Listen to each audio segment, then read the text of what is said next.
अभी हम लोग एनसीईआरटी का एक्सरसाइज नंबर 9.3 क्लास 12 फिजिक्स का देखने वाले हैं। इसमें क्वेश्चन ये बोल रहा है कि एक टैंक है, ठीक है। इस टैंक में क्या कहते हैं, इस टैंक का जो गहराई है वो दे दिया है 12.5 सेंटीमीटर, ठीक है। और इसमें जो है यहाँ पर इसके तली में एक निडल है, एक सुई है, ठीक है।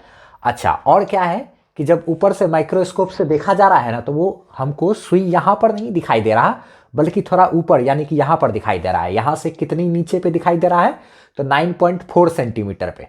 तो अपेरेंट डेप्थ कितना हो गया, अगर कहते हैं सुई जहाँ पर है, यानी कि सुई अगर यहाँ दिख रहा है तो मतलब हमको गहराई, इस टैंक का गहराई यहीं तक लगेगा ना।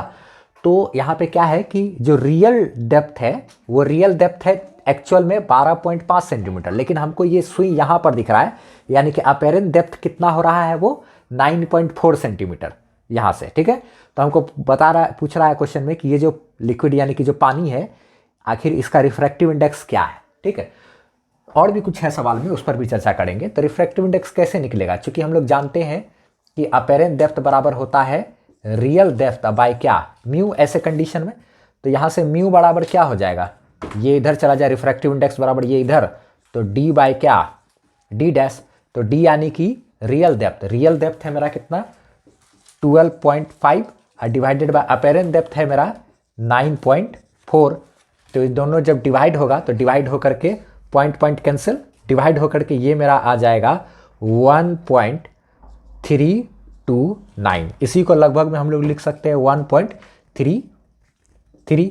तो हमको पता चल गया कि वाटर का, और ऐसे भी हम लोगों को याद होता ही है, वाटर का जो रिफ्रैक्टिव इंडेक्स है वो कितना है 1.33। अब हम लोग इसके दूसरे वाले पार्ट पे बात करते हैं, ठीक है। दूसरे वाले पार्ट में क्या क्वेश्चन बोल रहा है कि अगर इसी वाटर को हम क्या करें, रिप्लेस कर दे, ठीक है। रिप्लेस करके इसमें दूसरा कोई एक लिक्विड डाल दे जिसका कि रिफ्रैक्टिव इंडेक्स मेरा क्या है, दिया हुआ है कि जिसका रिफ्रैक्टिव इंडेक्स मेरा 1.63 है, ठीक है।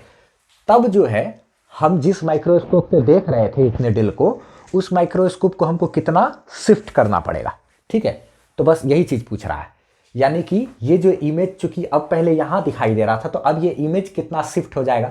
इमेज जितना शिफ्ट होगा, इमेज जितना खिसकेगा, हमको उसको देखने के लिए कंपाउंड माइक्रोस्कोप को भी थोड़ा सा उतना ही शिफ्ट करना पड़ेगा, बस, ठीक है। क्योंकि जहां पर है, मान लिया जाए क्या कंपाउंड माइक्रोस्कोप से हम देखें कि यहां पर का ऑब्जेक्ट हमको साफ दिख रहा है, ठीक है। अगर मान लिया जाए यही चीज का इमेज यहां बनने लग गया, तो हमको क्या करना पड़ेगा, इसको देखने के लिए हमको कंपाउंड माइक्रोस्कोप को थोड़ा सा ऊपर लाना पड़ेगा। लेकिन कितना लाना पड़ेगा, ये चीज़ का पता कैसे चलेगा कि ये चीज़ जितना खिसकेगा उतना ही हमको कंपाउंड माइक्रोस्कोप भी खिसकाना पड़ेगा। तो पहले देखते हैं कि अभी अपेरेंट डेप्थ कहाँ पर आ रहा है, ठीक है।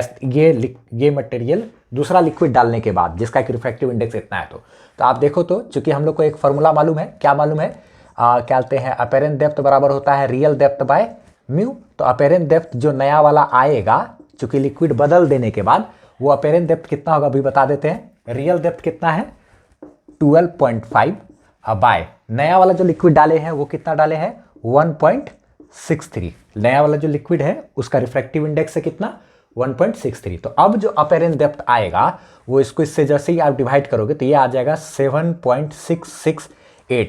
लगभग में इसको 7.7 भी बोल सकते हैं। तो अब जो अपेरेंट डेप्थ है वो मेरा 7.7 सेंटीमीटर है।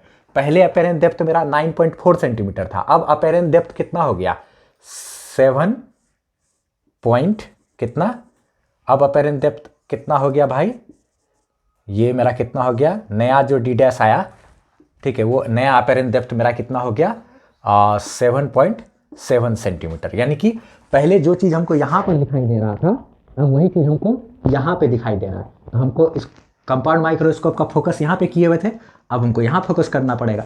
यानी कि जितना ये ऊपर गया है उतना ही हमको कंपाउंड माइक्रोस्कोप को भी ऊपर उठाना पड़ेगा। तो ये कितना शिफ्ट हुआ हम पता कर लेंगे। कैसे पता करेंगे भाई, 9.4 में से 7.7 घटा देंगे तो हमको ये चीज़ नहीं मिल जाएगा।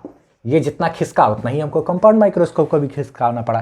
तो इसलिए कितना हमको शिफ्ट करना पड़ा, तो जो हमको शिफ्ट करना पड़ा, जितना से इमेज शिफ्ट हुआ, यानी कि 9.4 में से घटा दो आप कितना, अब 7.7 पर दिख रहा है।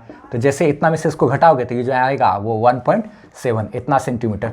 तो जो कि इतना सेंटीमीटर का से इमेज शिफ्ट हुआ, तो हमको भी कंपाउंड माइक्रोस्कोप को उतना ही शिफ्ट करना पड़ेगा। तो शिफ्ट इतना सेंटीमीटर, का आ गया, और जो वाटर था उसका रिफ्रैक्टिव इंडेक्स भी हम लोग इतना निकाल चुके हैं। ठीक है, सॉल्यूशन पसंद आया तो उसको लाइक करते हुए जाना। Bye bye.